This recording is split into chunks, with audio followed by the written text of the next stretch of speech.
Hello there everyone. Today we're going to do this. This is a frog imitation.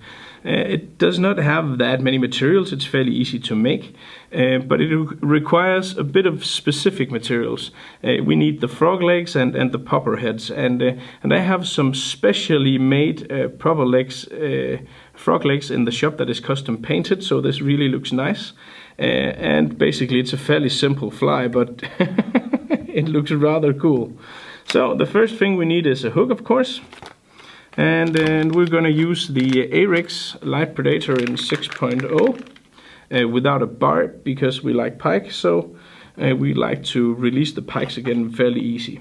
And of course frog is something that pike definitely eats, and this is so this is generally a nice popper pattern, and of course you can variate the color scheme and stuff like that, but I think it really looks awesome like this. And these frog legs are truly cool. They're really awesome, and I like to use them for something like this.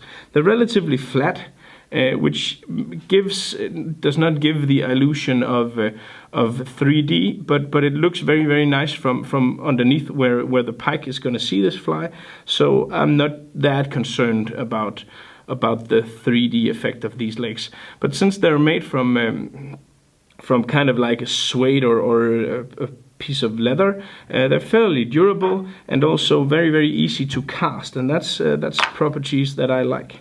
So basically I take a pair of these legs and I tie them down so they're on top of the hook here, and I apply a lot of thread to make sure that these stays in place and do not go anywhere, like this.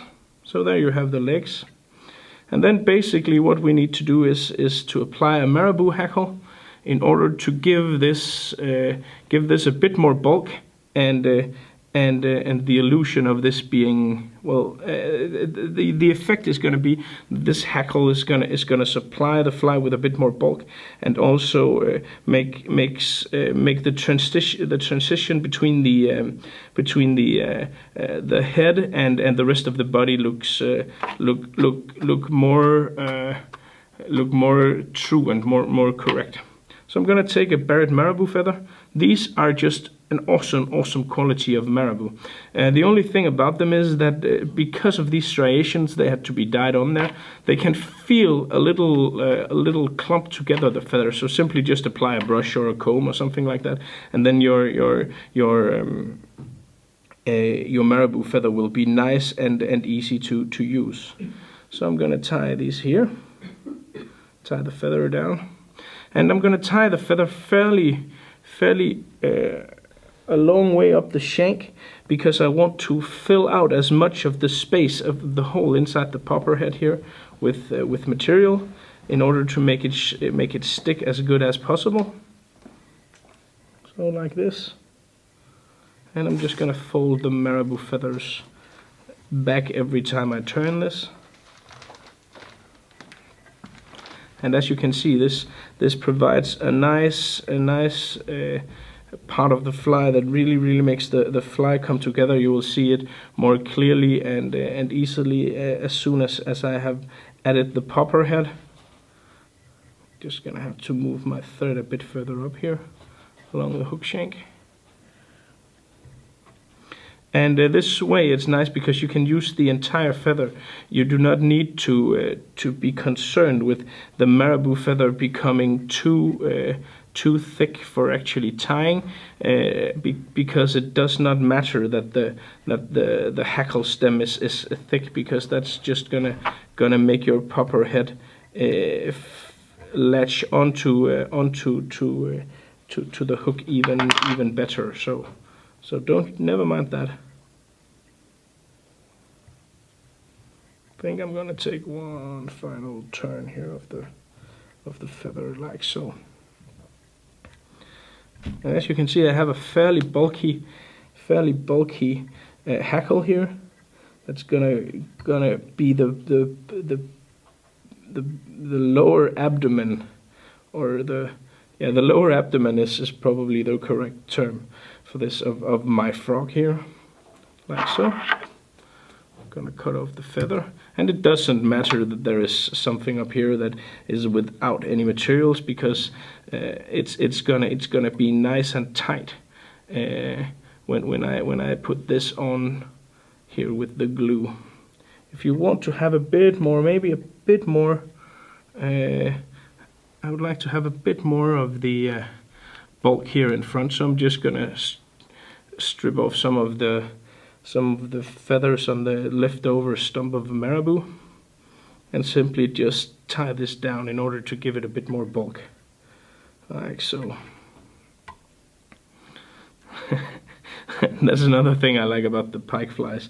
You don't have to be concerned with how many turns did I use of the tying thread just in order to do that and stuff like that. It's simply just add a lot of thread, a lot of glue, and a lot of flesh, and you're golden. So that looks nice and right. Then I'm gonna make a whip finish here. Cut off the thread. I have made the hole and added the eyes to this popper head in order to make this video shorter. I'm using some orange and chartreuse eyes. This is a pre-made popper head that is custom painted. I have those in the shop as well. They look just awesome. So I'm just gonna see if the fit is nice here, and it is. So about there would be good, like that. Gotta pull off the head again. Add some sabagab and apply a lot of that, because you really want this to stick to your head, so your head is gonna stay in the same place, like so. We can probably take a little more. Then simply, and here is the time you have to be a bit more cautious, because you want your popper head to be placed there, in the right position now before the glue hardens. So I'm going to add that bit fast, but not too fast. There. And as you can see now, I have the frog legs. I have the transition with the marabou, and my head is gonna stay in place. Then the final touch is gonna be add some rubber legs, and I'm gonna take some that is colored in orange and yellow and chartreuse. I've made this is 5 or so rubber legs that's bundled together, and I've simply just added a knot on each side. Then I'm gonna take a tool here that is a popper leg puller. Yes, indeed, I actually have a tool for just pulling popper legs through my popper heads. It's a quite nifty and nice tool. It's not that expensive, but you know, if there's some place you want to cut back, then probably it's not the most essential thing in the universe, but it's nice to have. Gonna push this through like that. I heated up the needle here, and it's still pretty hot, so I have to wait a second or two before I use this to pull the legs through the head. Otherwise they will simply melt the legs apart. Then I place my legs here. I've made the knots on, and pull this through the popper head, like so. Then I distribute this where I want it placed, and well, there you have it. A nice frog. Not that difficult to make. It really looks very cool, but I think there is a lot of room for interpretation and invention here. So with these nice double-barrel shotgun popper heads and the legs, you really have an awesome shot at producing a fairly easy, very realistic frog that definitely will catch some pike. So, as always, you can find the full list of material for this kit in my shop, flytying.eu. And if you haven't already, then please subscribe to my YouTube channel. That would mean a lot. I will keep videos like this coming at you at a never-ending, ongoing stream. So, thanks for watching, and of course, good luck out on the water, catching some badass big pike. Bye.